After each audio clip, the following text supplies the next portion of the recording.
siguen los invitados y tenemos a uno grosso acá, el querido amigo y abogado y además analista político internacional, Héctor Sosa Genaro. Buenos días, Héctor. Hoy tenés una exposición, tenés hoy me hiciste... Hoy hay un foro hoy. Hay un foro. En lo de sí. Tito Aranda. En lo de Tito Aranda, sí. ¿Y tenemos ahí un vas foro. a disertar hoy? Sí, vamos a hacer una exposición, le llamé hipótesis de guerra a nivel mundial, ¿verdad? Vamos a dar un visto... hipótesis de conflictos a nivel mundial, ¿verdad? Vamos a tocar el nacimiento de una posible tercera guerra del mundo. Exacto, o... situaciones de guerra potencial que existen, ¿verdad? Porque tenemos varios focos, podemos llamarle focos de posibles conflictos que basta que una chispa encienda el cerillo para que explote, ¿verdad? O sea que hoy entonces a partir de las 19... a partir de las 19. En la residencia ahí y en un gran salón donde también expone todo tipo de artefactos, de vestimentas de la Segunda Guerra Mundial, de coches, de autos de todo calibre, armas, en fin, y elementos así que fueron, digamos, reunidos a través de décadas por este señor amante de la museología, sería, porque es Tito Aranda, que todo el mundo sabe que tiene un arsenal de cuestiones ahí. Una belleza, algo increíble. Yo no sé de dónde sacó todo eso. Claro, cómo fue juntando él y trajo de distintas partes del mundo. Sí. Están todos esas indumentarias nazis, las ropas nazis, los uniformes de la SS, casco de Madame Lynch, tiene la caja de música de Madame Lynch, que es a cuerda, a mano, una cosa preciosa, que antes se bailaba con eso, ¿verdad? Vos le dabas cuerda y el tin, tin, tin, así, ¿verdad? Es una belleza, una cosa que no tiene valor, eso no. Y bueno, están las caperucitas rojas. Las caperucitas de la época de Stroessner, sí, hay que sacarse foto con eso. Claro, hay que sacarse. Bueno, hoy va a haber, entonces hay mucha gente que forma fila para ir ahí a lo de Tito Aranda. Exagero, pero seguramente querrá ir a participar, y más tratándose de una exposición como la que nos va a brindar aquí Héctor Sosa Genaro sobre la situación del mundo a nivel, digamos, global. Sí, a nivel... ¿Cómo que se llama eso? La discrepancia de países del mundo que están buscando o unirse o desunirse definitivamente, ¿verdad? O colonizar otros países, claro, cosa increíble, ¿verdad? Claro. Increíble que a esta altura... Comerse entre ellos. Sí. Eso nos daba en lo que vamos a hablar, en la época que vamos a hablar, pero ahora que ya se definieron la frontera, que ya está todo bien establecido, que la gente quiera volver a recuperar tierra, ya es otra cosa, ¿verdad? Bueno, hoy es 14 de julio, hace 206 años ocurría la famosa Revolución Francesa, que no fue en un solo momento, sino tuvo una larga preparación, y en 1789 ocurría esto de la Revolución Francesa, que fue un conflicto social y político con diversos periodos de violencia que, convulsionaron a Francia del antiguo régimen y a otros países por extensión de sus implicaciones. ¿Qué realmente fue esto? Porque se inició con la autoproclamación del tercer Estado como Asamblea Nacional en 1789 y finalizó con el golpe de Estado de Napoleón Bonaparte. Napoleón Bonaparte en 1799, culminando un proceso de 10 años, pero que creo que arranca antes o después. Para que hacerle un poco de historia, ya que vamos a practicar, esta vez vamos a hablar de historia, no de política, que también es historia de la política. Es historia política, como diría, historia diplomática de Francia, ¿verdad? La Revolución Francesa. La Revolución Francesa. ¿Vos te centrás en qué tipo de argumentación? Bueno, hay unos antecedentes que merecen la pena mencionar para que la gente se ubique justamente en los antecedentes que llevaron a la Revolución Francesa. En primer lugar podríamos partir de la toma del poder de Luis XVI, nieto de Luis XV, del famoso Luis XV. Muere Luis XV por viruela. Antes la viruela mataba. Ahora que tenemos vacuna, eso no es peligroso. Luis XV fue el rey Sol, ¿fue? El rey no, él es Luis XIV. Luis XIV sí, Luis XIV fue el que hizo el Palacio de Versalles. El Palacio de Versalles. Luis XIV. Luis XIV, sí. Luis XV viene a ser el abuelo de Luis XVI, que es el principal protagonista de la Revolución Francesa. Vamos a hablar mucho de él, porque ahí tenemos la lámina, ese es Luis XVI, que justamente Luis XVI. Claro, que se le caracteriza por una persona robusta, ¿verdad? Se burlaba a la gente por su apariencia, porque era muy comilón, era un señor no muy lindo, no muy alto, y sobre todo de una constextura física grande, ¿verdad? Sí. Y comía ese es Luis XVI. Ese es Luis XVI. Y comía comía muchísimo, se dedicaba a comer. Se dedicaba a comer. Entonces, eso y la incapacidad que tenía él, porque era una persona muy apacible, desagradable, los diplomáticos le tildaban de maleducado, ¿verdad? Una persona maleducado en todas sus formas, ¿verdad? Siendo una persona de la nobleza. Y bueno, y había, ahí también merece... Él era rey, ¿verdad? Él era rey. Ahí está ese rey... Luis XVI. Luis XVI, ese, sí. Luis XVI de Francia. Sí. Fíjate cómo le pintan, ¿verdad? Él es rey de Francia y de Navarra. Navarra, es de Francia y Navarra. Navarra es de España, ¿verdad? Sí, es la zona baja, zona alta de España, baja de Francia. Y copríncipe de Andorra. Así es. Rey de los franceses y fue el último monarca antes de la caída de la monarquía por la Revolución Francesa, así como el último que ejerció sus poderes de monarca absoluto. Fue el último rey. El último rey de Francia. El último rey de Francia. Por eso que vale la pena adentrarnos y hablar un poco de él. Vamos, te cedo la posta, vamos. Bueno, entonces, la pareja, la otra persona muy importante y gravitante en los antecedentes de la revolución es María Antonieta. María Antonieta es la archiduquesa de Austria, es hija de Fernando I, el emperador del Sacro Imperio Romano Germánico. Sacro Imperio Romano Germánico. María Antonieta de Austria. Esa es María Antonieta, y hija de María Teresa de Augsburgo. Ojo, resalto Augsburgo porque es el linaje de los Augsburgo que había un problema ancestral con los Borbones, que es Luis XVI.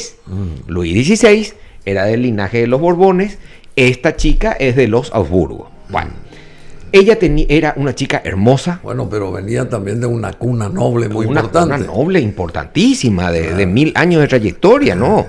No, eran pesos pesados, eran. O sea, se juntaron dos monstruos. Dos monstruos y muy adecuado tu término, porque el problema es que Austria era un enemigo grande de Francia, y con el casamiento de ellos se apaciguó la cosa, ¿verdad? Antes pues era así, ¿verdad? Las tribus y todas esas cosas se casaban entre ellos, entonces había paz, ¿verdad? Había paz.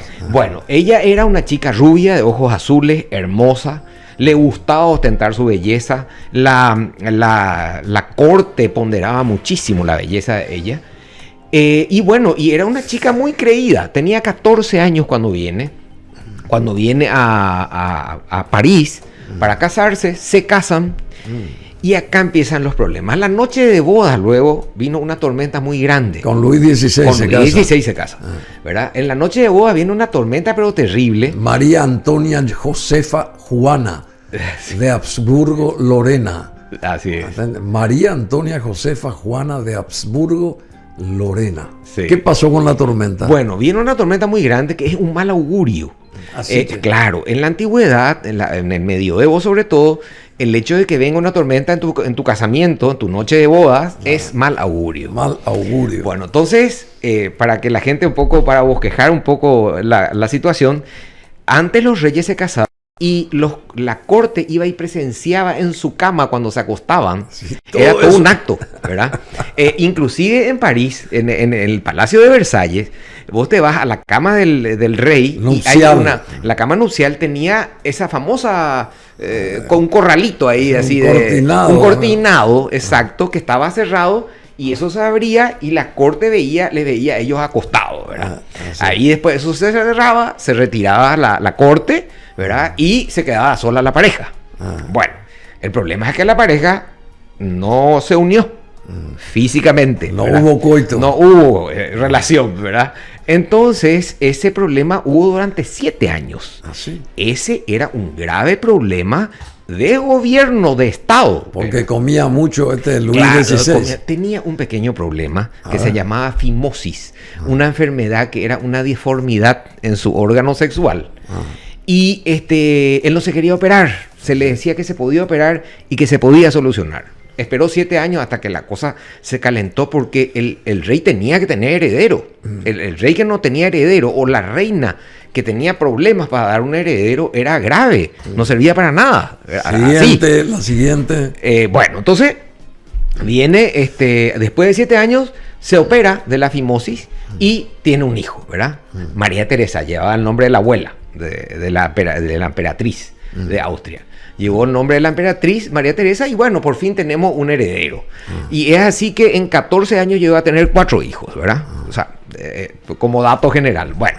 Después de 7 años Después de 7 años tuvo la primera bebé, la María Teresa, y 7 años después tuvo 4 hijos después, ¿verdad? O sea que ya fue prolífico el señor. Bueno, lo que sí que estos fueron antecedentes ya que iban golpeando a la fama del rey, ¿verdad? Porque perjudicaban. Un rey que no tenía hijos era un inútil, sencillo, ¿verdad? Tenías que fabricar, inclusive en la historia hay reyes que tenían hijos con otra y se hacían pasar de que tuvieron con su esposa y cosas así, ¿verdad? Porque era una cuestión de Estado, ¿verdad? Bueno, lo que sí que esta situación viene entonces a empezar a dar lugar a comentarios, ¿verdad? Entonces, pero seguía bella seguía bella María Antonieta, una belleza. Bueno, ahí empieza el otro problema. María Antonieta empieza a hacer gastos desmesurados, empieza a gastar en forma descontrolada, crea una moda. Ahí tenemos ahí ya se ve en esa primera lámina, tenemos otra lámina. Fíjate en el peinado que usaba. Instauró con su peluquero especial que tenía una moda de unos peinados raros. Fíjate lo que tenía. Hay otra que tiene un barco, por ejemplo, en la cabeza. Se ponían barcos, usaban unas pelucas gigantescas, ¿verdad? Bueno, todo eso formaba parte de un boato. Claro, fíjate, esa mujer tiene un barco, es cierto, tenían eso, ¿verdad? Bueno, entonces todas esas extravagancias era, obviamente, llegaba al pueblo y el pueblo que estaba con una hambruna terrible. En esa época, justamente en 1789, vino un gran invierno muy fuerte que no se había dado en los 90 años de historia. En los últimos 90 años no hubo un invierno como ese. Muy crudo. Sí, el trigo se quemaron todas las plantaciones, etcétera. Viene a agravar la situación. Bueno, ante esta situación, el rey le nombra a un señor de nombre Necker, que como ministro de Finanzas. El ministro de Finanzas fue muy bien visto porque empieza a tomar una serie de medidas populares, ¿verdad?, que caen muy bien al pueblo. Entre ellas, por ejemplo, la de facilitar el acceso a la harina y al trigo. Resulta que los franceses son muy afectos al pan. Vos sabés bien que el pan allá es sagrado. O sea, allá vos te vas a la mañana, el pan está caliente y los franceses compran por día el pan. No como nosotros que compramos hoy y comemos 2 o 3 días. No. Ellos compran por hora, ¿verdad? Se van, sale el pan caliente y compran. Bueno, esa tradición viene de esa época, ¿verdad? Y no había harina. O sea, el pueblo no tenía harina, no tenía trigo. ¿verdad? Entonces eso ya empezó a enardecer a las masas. Claro, viene Necker y empieza a facilitar eso, ¿verdad? Bueno, después nuevamente se da un problema grande cuando Necker es destituido porque ya le estaba haciendo sombra al rey. El rey, en vez de estar contento de que tenía un ministro de finanzas que le estaba callando a la gente, ya no le gustó porque le hacía sombra y le destituye. Bueno, ahí ya empieza el pueblo, ya obviamente en esa época ya estaba, había brotes de insurrección bastante importantes, ¿verdad? A causa de esta situación de lo que hacía María Antonieta, que le llamaban Madame Déficit. Madame Déficit. Claro, por el déficit fiscal que provocaba con su gasto, ¿verdad? Madame Déficit. Madame Déficit, ¿eh? Así que nosotros teníamos también acá recordar nuestras presidentas, doña Vincha, doña Cosa, ¿verdad? Bueno, ella era Madame Déficit. Ese era el nombre de María Antonieta, muy merecido, ¿verdad? Por los gastos en que incurría. Bueno, pasa entonces todas estas situaciones como antecedentes y aparece la figura del famoso Robespierre, ¿verdad? Maximilien Robespierre. Tenemos ahí su foto. Este señor viene aparece cuando aparece. Ahí está. Ahí le tenemos a Robespierre. Es el famoso Maximilien Robespierre, que es ¿Qué hizo? la persona más importante. Él era un abogado. Que sobresaliente, era muy humilde, viene de una abogado y estadista francés, sí, ampliamente reconocido como una de las figuras más influyentes y controvertidas de la Revolución Francesa, Robespierre, que luchó fervientemente por el derecho al voto de todos los hombres y su admisión sin impedimentos a la Guardia Nacional. Además, abogó Robespierre por el derecho de petición, el derecho a portar armas en defensa propia y la abolición de la trata atlántica de esclavos. Exacto. A la pucha. Sí. No, muy, muy buenos y loables sus objetivos. Sí. Pero vamos a ver cómo eso va después decantando. Por eso es importante ir haciendo un poco de historia para que la gente vaya entendiendo la situación. Bueno, Robespierre ya entra en contacto con el rey y la reina cuando hacen su primer viaje, porque los reyes de Francia, desde Luis XIV, se trasladaron al Palacio de Versalles, que hizo Luis XIV, su bisabuelo, ¿verdad? Que quedaba a 19 kilómetros de París. O sea, el abuelo de Luis XVI. El bisabuelo ya de Luis XVI. El papá de Luis XV, de su papá. ¿verdad? Sí. Bueno, él hizo el Palacio de Versalles, ¿verdad? Que conocemos, ¿verdad? Que queda a 19 kilómetros de París. Eso ya le cayó muy mal al pueblo de que se haya alejado el centro del poder a 19 kilómetros y era un área totalmente aislada y en la que toda la corte se trasladó. Por eso que el Palacio de Versalles es tan grande, es gigantesco, sí, ¿verdad? Con sus famosos jardines, ¿verdad? Sí. Que es una cosa fantástica. Impresionante. Tenemos imágenes ahí del Palacio de Versalles. Sí, ahí está. Ahí está. Otra gran ostentación ya de Luis XIV. No se le puede culpar eso a Luis XVI, pero se convirtió el Rey Sol. Exacto. Sí. Que era el palacio más importante de Europa, que él quiso luego que sea así, porque tenía celos de los otros palacios que habían hermosos palacios. Entonces él dijo, yo quiero el mejor palacio de Europa. Y tuvo, ¿verdad? De oro, tiene cobertura de oro. Sí, sabemos todo eso. Bueno, entonces, ¿qué pasa? Robespierre le conoce ya a ellos cuando le recibe, cuando por primera vez la pareja viene a París, y él le hace una recepción en latín, le da un discurso en latín, que ya había dado con su abuelo Luis XV, pero él era chiquitito cuando eso, o sea, no lo conocía. Bueno, lo que sí que Robespierre da esa recepción, ¿verdad?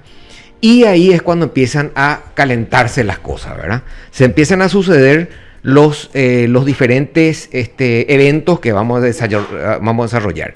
En primer lugar, hay que aclarar que había... en vez de clases sociales, lo que nosotros llamamos clases sociales, habían lo que ellos le llamaban los estados. Había 3 estados: la nobleza y el clero, la nobleza, el clero y la plebe, el campesinado, pero lo que se llamaba también la burguesía. ¿Quiénes eran los burgueses? los burgueses eran los comerciantes que tenían una gran capacidad económica, pero que no tenían el estatus social que querían de acuerdo a su capacidad económica, ¿verdad? Eso pasó también en Roma, cuando en la famosa lucha en Roma, porque los patricios eran los dueños por tradición, eran los millonarios los que tenían todos los beneficios, y los que estaban fuera de la Roma cuadrata, ¿verdad? Que se llamaba así, eran los esclavos o gente de cuarta, ¿verdad? Como se diría. De baja ralea. De baja ralea, ¿verdad? Pero esta gente dijo, la pucha, nosotros tenemos muchísimo dinero, somos poderosos, pero no accedemos a las mieles de las que gozaba la nobleza. Bueno, entonces se suma la burguesía a los campesinos, los artesanos, etcétera. Entonces viene a ser el tercer estado. ¿Qué pasa? Dijimos que el rey le destituye a Necker, al ministro de Finanzas, y hay un levantamiento, ¿verdad?, del pueblo. El rey manda a rodear París y ahí se hace lo que se realiza la famosa toma de la Bastilla. En 1789. En 1789, el 14 de julio de 1789, ¿verdad? Sí. Ahí, por eso es que esa fecha se da como la fecha de la Revolución Francesa, ¿verdad? Pero ahí empezó, no es que ahí tipo terminó, nosotros que nos independizamos el 14 y 15 de mayo y todas esas cosas, no. Ahí empezó. Ahí comenzó la cosa. Bueno, entonces se toma la Bastilla, atropella, esa es muy descriptiva esa imagen. Esas imágenes. Sí, y atropellan la Bastilla, porque el rey también les había cerrado. Ellos ya se habían llamado a una asamblea. El pueblo ya se había llamado a una asamblea antes. El rey le manda a cerrar las puertas del lugar donde sesionaban y se van a sesionar en la sala de juego de la pelota. Había una sala contigua a ese lugar donde ellos residían que se llamaba la sala de juego de la pelota, donde se jugaba pelota. Entonces ahí se hace el famoso juramento de la sala de la pelota, ¿verdad? Que es el juramento en el cual ellos deciden ya instituir y establecer una nueva constitución y erradicar el sistema monárquico como tal, ¿verdad? Bueno, eso ocurre, como decimos, el 14 de julio, ¿verdad?, de 1789. Se toma como colores de la revolución el rojo, blanco y azul. Por eso, igual a las carapelas nuestras, ese es el lema de Francia. La libertad, igualdad y fraternidad. Sí, la libertad, igualdad y fraternidad. Y se establece la Declaración de los Derechos del Hombre y del Ciudadano. Muy importante, se crea ahí la Constitución y se establece la Declaración de los Derechos del Hombre y del Ciudadano. Ahí ya empieza el protagonismo importante de Robespierre, ¿verdad? Robespierre se convierte en un líder muy importante, además de Jean-Paul Marat. Este es un señor Marat. Tenemos también la imagen, la fotografía que le sacamos a Marat. Tenemos una fotografía así de VM Online, viste, que le sacamos así cuando. Ahí está. Sí. Este Marat. Le hicimos un print ahí de. Un print de pantalla. Un print de pantalla. Este Marat, ¿qué representó? ¿Qué representó? Señor era un médico frustrado, una persona de un carácter muy feo, un amargado lo llamaríamos, que tiene un diario muy importante, que era la voz del pueblo, que se llamaba Le Ami du Peuple, el amigo del pueblo, ¿verdad? En francés. Entonces este señor, con su diario Le Ami du Peuple, empieza a azuzar a la gente, sobre todo a ese tercer estado, ¿verdad? Que era la burguesía, decíamos los campesinos, etcétera, porque se leía mucho. En Francia era gente que leía, una gran mayoría, ¿verdad? Y era sobre todo muy violento en sus expresiones. Él sostenía la violencia y la toma del poder por medio de la violencia y de la sangre, así. Claramente decía que tiene que correr sangre para poder recuperar el Estado y crear un Estado adecuado, vamos a decir. Bueno. Esto decía Marat. Eso decía Marat. El que está ahí en la pantalla. Así es. Bueno, mientras tanto, otro evento importante es que se hace una fiesta en el Palacio de Versalles y se dijo que María Antonieta dijo que más o menos que coman tarta, denle tarta. No, lo que pasa es que llegaban los rumores de que la población estaba sin comida. Claro. Y entonces ella dijo, si no hay pan, denles tarta, una cosa así, o sea, como tortas. Así digamos. es. Y dicen que no fue así, dicen que ella no dijo eso. Eso era como los dimes y diretes, que los corrillos de Palacio, etcétera, ¿verdad? Pero parece que en serio ella no dijo eso, porque la historia, eso por todos lados varias veces leí que no es cierto, pero eso asusó, obviamente, ¿verdad? Eso le activa a las pescadoras. ¿Quiénes eran las pescadoras? Eran unas mujeres corpulentas, muy grandes, que manejaban el cuchillo a la perfección. Eran cuchilleras, como decía. Cortaban la carne. Cortaban la carne de pescado, ¿verdad? Porque se comía mucho el pescado, como se sacaba del mar, entonces no era muy costoso y bueno.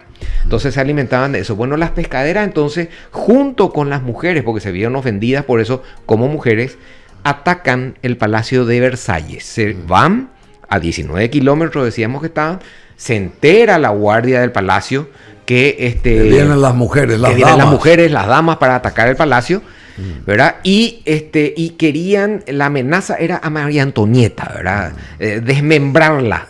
La despótica. Sí. Desmembrarla, una pedía una pierna, la otra pedía la cabeza, así a ese nivel era. Querían desmembrar. Quería desmembrarla, cada una quería una parte de ella. Esa es una costumbre también de la antigüedad. Se hizo con el mariscal López, también se hizo eso, que la gente llevaba recuerdos. ¿Cómo es que se llama eso? Sí. Intervino, bueno, recuerdo. Souvenir, esa es la palabra. Souvenir, ¿verdad? Parte de tu cuerpo como souvenir, ¿verdad? Bueno, entonces, Qué salvajada. Bueno, una salvajada, ¿verdad? Bueno. Entonces, llegan al Palacio de Versalles y toman el Palacio de Versalles, matan a los guardias, les ponen... Ahí está Necker, Jacques Necker. Jack Necker, sí. Ese era. Pues sí, ese que está ahí, sí. Sí es, el que está parado ahí rojo. No, recién sí apareció. Sí. Bueno, y... entonces toman el Palacio de Versalles, la buscan a María Antonieta, por suerte se refugió ahí en un lugar del palacio con Luis XVI, y son detenidos, ¿verdad? Le matan a todos los guardias y le ponen en picas de lanza y les maquillan. ¿A quién? A las cabezas, a los decapitados, les maquillan y se van como un... ¿Quiénes son los que les maquillan? Las mujeres, las pescaderas y la burguesía que ya estaba sumada, ¿verdad? Como diciendo, así van a terminar ustedes. Así van a terminar ustedes. Y le llevan en una carreta a los reyes con... las cabezas. Con las cabezas de los tipos delante, ¿verdad? Y van y los encierran en el Palacio de las Tullerías, que estaba en París ya, sí, ¿verdad? Claro. Ahí prácticamente empieza ya la decadencia del rey. Se le saca ya el poder. Robespierre dicta una nueva resolución en la cual solamente se le permite al rey hacer nombramiento de ministros. ¿Verdad? Ya se le cercena todos los otros derechos, ¿verdad? El rey tenía derechos demasiado importantes, etcétera. Bueno, y se le cercena esos derechos y prácticamente él queda ya ahí retenido, ¿verdad? Ya no tenía mayor en la retaguardia, ¿verdad? Bueno, hay que destacar también, porque ya vamos a empezar a hablar de eso, de la famosa guillotina, ¿verdad? Tenemos también ahí una fotografía para que la audiencia vea lo que era la famosa guillotina. ¿Qué era la famosa era guillotina? Ahí está. Era un acero con un filo al final. Se cortaba era muy pesada, era un hierro muy pesado, de manera que se le pidió luego, se llamaba Monsieur de Guillotin, se llamaba el señor que creó la guillotina, Jean-Paul de Guillotin, Jean-Paul de Guillotin, ¿verdad? Él fue el que creó, se le pidió que haga una máquina decapitadora. Entonces él idea, ahí tenemos muy bien. Que corte el corte de cabeza, exacto. Y que sea indoloro, ¿verdad? Obviamente nadie vino de allá para decir si dolía o no dolía, ¿verdad? Pero la idea era que no duela, ¿verdad? Entonces supuestamente no sufría la persona. Por el peso, ahí se van a dar cuenta, cae la guillotina por un peso grande que tenía el acero, ¿verdad? Y un filo impresionante, ¿verdad? Cortaba de una vez la cabeza.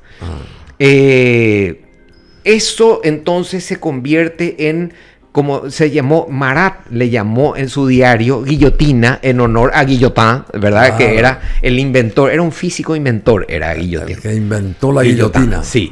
Y Marat fue el que le puso el nombre de guillotina en su diario, que habíamos hablado, pero después se le llamó la cuchilla nacional. La cuchilla nacional. ¿Por qué?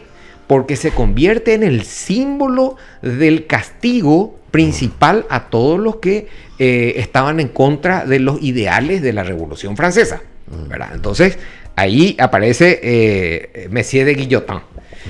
Entonces, ahí aparece la cabeza cortada. Ahí aparece la cabeza. Era un corte perfecto, ¿verdad? Un corte perfecto. Sin dolor, sin dolor. Qué bárbaro. Como decimos, nadie comprobó que nadie vino a decirnos si dolía o no dolía, ¿verdad? Bueno, el 21 de junio de 1791, por eso es que, fíjate que en 1789 se da la Revolución Francesa. Por eso, muy bien dijiste al comienzo, la Revolución Francesa es un proceso de 10 años. No fue ahí, ¿verdad? Eso más también. Y más. Algunos dicen que fue final del siglo XVIII y del XIX. Hay teorías que dicen eso, ¿verdad? Pero bueno, supuestamente la historia se cierra, vamos a ver enseguida. En 10 años. En 10 años.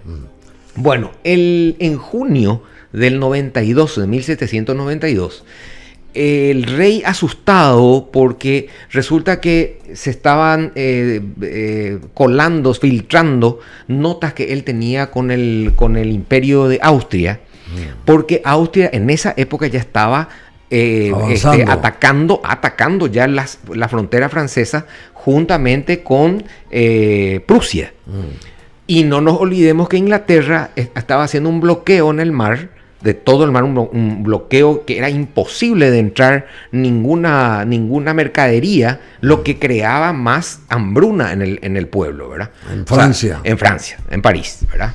Entonces, las costas de Francia estaban rodeadas por Inglaterra, que durante años, más de 10 años, dominaba los mares. Dominaba los mares y bloqueaba cualquier tipo de importación de mercadería. Bueno, entonces se filtran esos datos y también se filtran que había mensajes de María Antonieta, que estaba informando sobre el estado de las tropas y la ubicación de las tropas a los austriacos, ¿verdad? Que era su familia, ¿verdad? El reinado. Wow. Y la cosa empeora cuando el rey de Austria, el emperador, dice que cuidado que se le toque a los reyes, a Luis XIV y María Antonieta, le dice a la revolución, que cuidado que le toquen a ellos, que si llegan a tocarle a los reyes, van a arrasar París. ¿Para qué se dijo eso, verdad?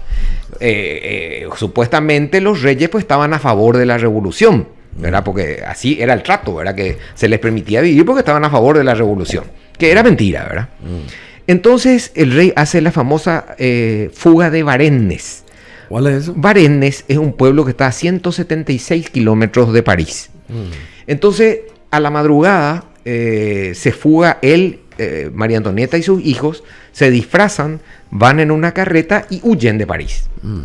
Y en Varennes hay un puesto de control, ¿verdad? Un desubicadito ahí que le dijo alto a la carreta, le pide los documentos y descubren que era el rey con la familia, ¿verdad?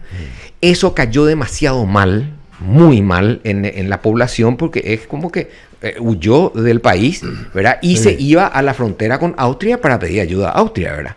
Ya con el agravante que Austria dijo, cuidado que le toquen a este tipo, ¿verdad? O sea, ¿por qué Austria se mete en Francia, ¿verdad? Encima en este estado desastroso, porque moría, sí. Claro, era un estado totalmente alterado, todo eso, desde 1789. Había una alteración permanente, se mataban gente. Eso era 1782. 91. En 1791 ya era esto. Cuando le detienen a la Cuando carreta. le detienen en Varennes, ¿verdad? Y le devuelve a la familia a París. Bueno, ahí se da el hecho de que fueron a París, a la Tullería otra vez, ¿verdad? Encerradito ahí. Pero ya con el grave peso de que se le atacó ese acto se le consideró como traición a la patria. Entonces, ¿qué pasa? Se lo procesa al rey, obviamente en un ratito se lo declara culpable por traición a la patria, sobre todo, y se le obliga a ir a la guillotina, ¿verdad? Al rey y a la reina. Al rey solamente, a Luis XVI, ¿verdad? Entonces, Luis XVI es muerto el 20 de enero del 93. El 20 de enero de 1893. 1007, perdón. 1007, pero vamos a aclarar bien. 93. El 20 de enero de 1793. Exacto. Ese sería el rey, entonces. Y ese sería, cosa que este es un señor elegantísimo, ¿verdad? Sí, bueno, pero este representaba a Luis XVI. Claro, sí, posiblemente. No, claro, por eso aparece todo esto. Exacto. Entonces, Luis XVI... O sea, estrenan la guillotina ahí. No, ya se había usado la guillotina. Sí, bueno, pero a nivel real... El primer rey, sí. El primer rey, exacto. El primer rey que es muerto. El primer y último rey que es muerto en la guillotina, ¿verdad? Luis XVI. A las 10:20 de la mañana se dio su deceso. Así, che. Sí. 10:20 de la mañana. Él muere el 20 de enero. Ahí lo colocan. Sí. Y cae la guillotina. La guadaña. Así mismo. La guadaña. Y el pueblo estaba sediento ahí para que eso ocurra. Sí. Y nadie podía creer, pero... Sí, es más, Robespierre dijo que la única forma de que la monarquía muera era con la muerte del rey. Sí. Esa fue la... Y él conste que estaba en contra de la muerte y de los asesinatos y todas esas cosas. Pero después vamos a ver cómo Robespierre se convierte en realmente un déspota total. Bueno, ahí está el cuerpo ya descabezado de Luis XVI. Así es. En 1793. 93, el 20 de enero. El 20 de enero. 93. Sí, era terrible. Eso era. Y era un espectáculo en pleno invierno. En pleno invierno. Sí. ¿Y qué pasa con María Antonieta? Bueno, ahí está, buena pregunta. María Antonieta, entonces, ya mal se le sacan los hijos. Ella sabía bien que el hecho de que le saquen los hijos era porque los iban a torturar a los hijos, y efectivamente los hijos murieron como fruto de la tortura y del estado total de abandono, no comían, etcétera. María Antonieta estaba en una celda, en un lugar totalmente tirada. Tenía 34 años María Antonieta cuando muere, ¿verdad? Y tenía el pelo totalmente blanco. Y era una mujer de 34 años, ¿verdad? No tenía por qué tener todavía el pelo blanco, pero era para que se vea, era para notarse el sufrimiento de esta mujer, ¿verdad? Por todo lo que pasó, ¿verdad? Y como te digo, se filtraron nuevamente esos datos que María Antonieta pasaba. Se le acusó de traición a la patria, de gastar el dinero del fisco y de incesto con su hijo. ¿Ah, sí? Sí. María Antonieta. A María Antonieta. Pero justamente eso le ofendió. Cierto, no fue cierto. No fue cierto, y es lo que ella justamente antes de morir, ella gritó eso. Y se dirigió a las mujeres, a las pescaderas y a las tejedoras. Había un grupo que se llamaba las tejedoras. Le cortan el pelo para la guillotina, sí. Ese era un proceso de rigor, ¿verdad? Para que no moleste el pelo al caer la guillotina. Se le cortaba el pelo a todos. También al rey se le hizo eso. Entonces, ella ahí hace una protesta formal y se dirige a las mujeres diciéndole: ustedes no pueden permitir que yo tenga una acusación como esta. Esto ya es el colmo, dijo. No, esto ya es demasiado. Admito lo del despilfarro, lo de traición a la patria, pero que tenga relaciones con mi hijo, eso no es cierto. Y eso le molestó al pueblo. O sea, que cayó mal en el pueblo eso. Fue raro, ¿verdad? Al pueblo que la quería matar. Entonces se la lleva ella también pensó que se la iba a llevar cubierta en un carro bien. No, se la llevó así afuera en una carreta, ¿verdad? A la vista de todo el mundo, y se iba, eso era una costumbre, se iba leyendo ahí se la ve a ella ya decapitada, se iba diciendo las acusaciones de ella, ¿verdad? Fue terrible, una cosa terrible que ella no esperó que ocurra eso, ¿verdad? Bueno, entonces después de esto ya se declara bueno, es importante nombrar a los jacobinos y a los girondinos. A ver. Esta era jacobinos. Los jacobinos tuvieron su origen en el Club de los Jacobinos, se llama, que se creó en el convento de los dominicos en París. Y esta gente formaba parte de Robespierre, eran seguidores de la ideología de Rousseau, del carácter libertino, el respeto al sufragio, de lo que vos habías leído hace rato, la Declaración de los Derechos del Hombre, ¿verdad? Era todo sublime hasta ese momento, ¿verdad? Y como te digo, Robespierre era la figura principal de los jacobinos. Y después estaban los girondinos, que son oriundos, se crea este movimiento político, este grupo político, en la ciudad de Gironda. De ahí el nombre de girondino. Y se crea el movimiento político que era más legalista, se llamaban.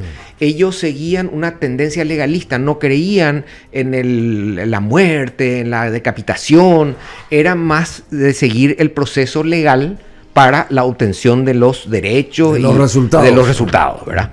Bueno, y eso creó siempre una gran diferencia entre los jacobinos y los girondinos. Esos eran los dos grandes grupos que después aparecen en el proceso ya medio final de la post-revolución. Más o menos, sí, en los primeros años. Y después estaban los sans-culottes.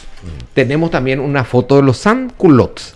Sin pantalón, quiere decir. Sans-culottes. Tenían el culo grande. Tenían unos pantalones grandes, ¿verdad? No usaban esos estirados de la corte, ¿verdad? ¿Recordás esos pantalones, eso así, todo bien estirado? Bien al cuerpo, ¿verdad?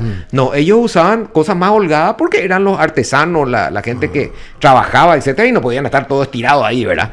Y también como una protesta a la nobleza, ojo. Sí, la contracara. La contracara, ¿verdad? Estos sans-culottes también fueron demasiado importantes, formaron prácticamente lo que sería ahora la milicia paramilitar de la revolución, en términos actuales, ¿verdad?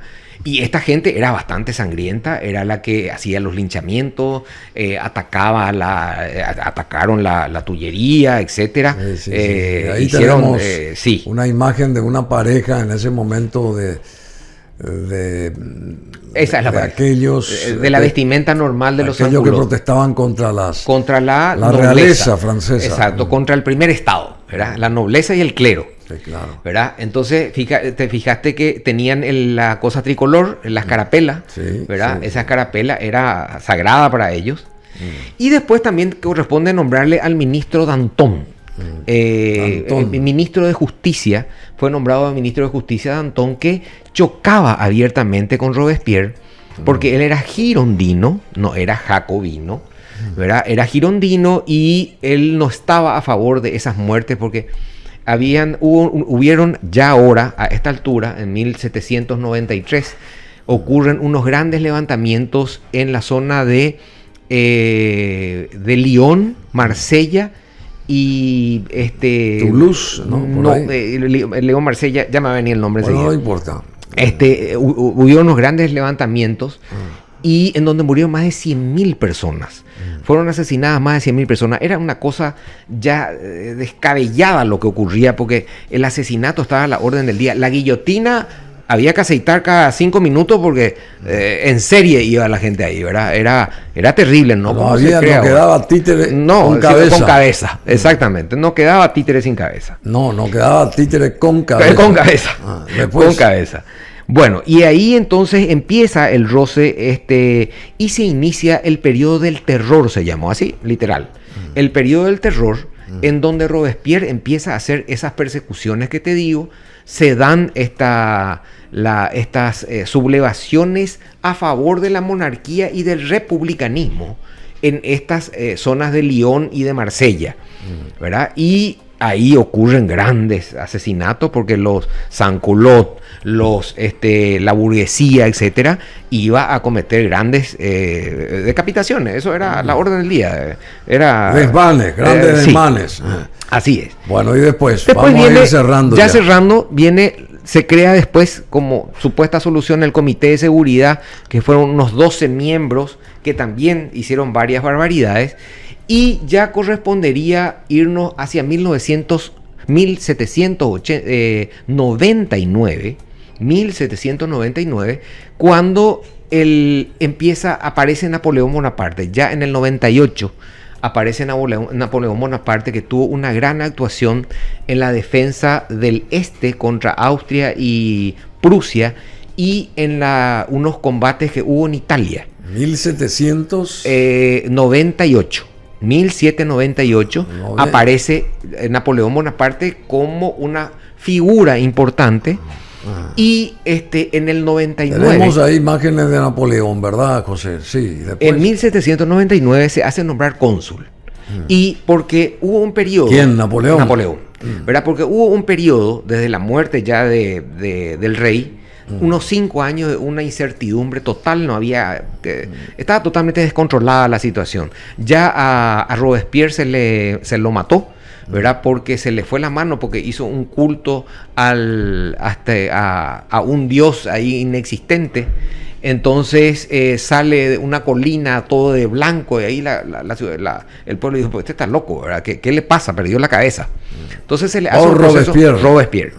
Realmente se descontroló ya, ¿verdad? Y se lo mata a él, guillotina de por medio, ¿verdad? Se lo mata, y ahí es cuando viene, como te digo, este directorio que ya no tuvo prácticamente actuación y hacía falta una mano dura, y ahí es donde aparece, ya se pide el auxilio militar, vamos a decir, de militares, y aparece la figura de Napoleón Bonaparte.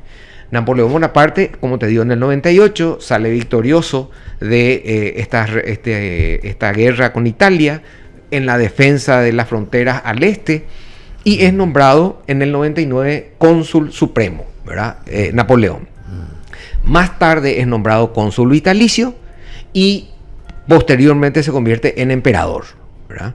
Entonces, con eso se puede decir que se cierra el periodo. Ya cuando él es nombrado cónsul, se puede decir que la Revolución Francesa se terminó, porque sus ideales principales de libertad, igualdad, fraternidad quedaron sin efecto ante ya la figura suprema de Napoleón, que ya empieza a tomar las costumbres. Exacto. Ahí vemos su campaña de Egipto, que fue un fracaso, entre paréntesis. Eso fue en el 99. Fue un fracaso. En 1789 fue un fracaso, pero igual, de ahí es cuando ya viene él y es nombrado cónsul vitalicio.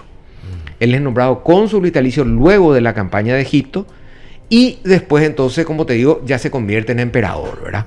Así que podemos decir que prácticamente en 1799 termina el proceso de la Revolución Francesa. De 1779 a 1799. A 1799. Bueno, podemos decir que termina el proceso. Y tenemos que cerrar esto, entonces, para aquellos ciudadanos franceses y aquellos ciudadanos que aman la libertad, la igualdad y la fraternidad. Hoy 14 de julio, ¿vos qué le dirías? A ver, bueno, que fue, querido Héctor Sosa Genaro. Nosotros tenemos que agradecer a Francia, porque gracias a esta revolución el mundo cambió totalmente. Las consecuencias que justamente por eso Austria y Prusia luchaban, Inglaterra también, ¿verdad? Para que no caiga el régimen monárquico en el planeta. Con esto ellos dan sientan las bases de la libertad, del sufragio, de los derechos del hombre, etcétera, y se produce una convulsión política mundial a consecuencia de la Revolución Francesa, ¿verdad? O sea que podemos decir que gracias a la Revolución Francesa el planeta cambió en su óptica política, y a partir de ahí surgen los movimientos independentistas, justamente ya luego la independencia de Estados Unidos, en la que Francia apoyó bastante. Eso fue antes. Eso fue antes, en 1789. Y Francia apoyó a la independencia de Estados Unidos contra Inglaterra, porque le convenía. Claro, y por eso Inglaterra después se desquitó para cerrar, rodear Francia y no hacer que pase nada. Así mismo. Ningún tipo de alimentación. Así mismo. Se caía. Fue su enemigo permanente Inglaterra. Siempre. Inglaterra y Francia. Sí. Bueno, muchísimas gracias, querido Héctor Sosa Genaro. Muchas gracias. Esta noche tenés... Sí, tenemos el foro ahí. Justamente acá, el foro de perspectivas. Tenemos ¿cómo se llama? Foro de perspectivas. Foro de perspectivas. Sí. Ahí en la casa del querido amigo Tito Aranda va a haber mucha gente, así que tenés que... pero ojalá. Y vas a pintar el panorama de la situación real de todas las... de las hipótesis de conflicto en el mundo. Claro, sí, de las hipótesis de conflicto. Un escenario mundial sobre las posibles hipótesis de conflicto. Bueno, muy interesante, sí. A partir de las 19. A partir de las 19. Bueno, muchísimas gracias, querido Héctor Sosa Llenaro.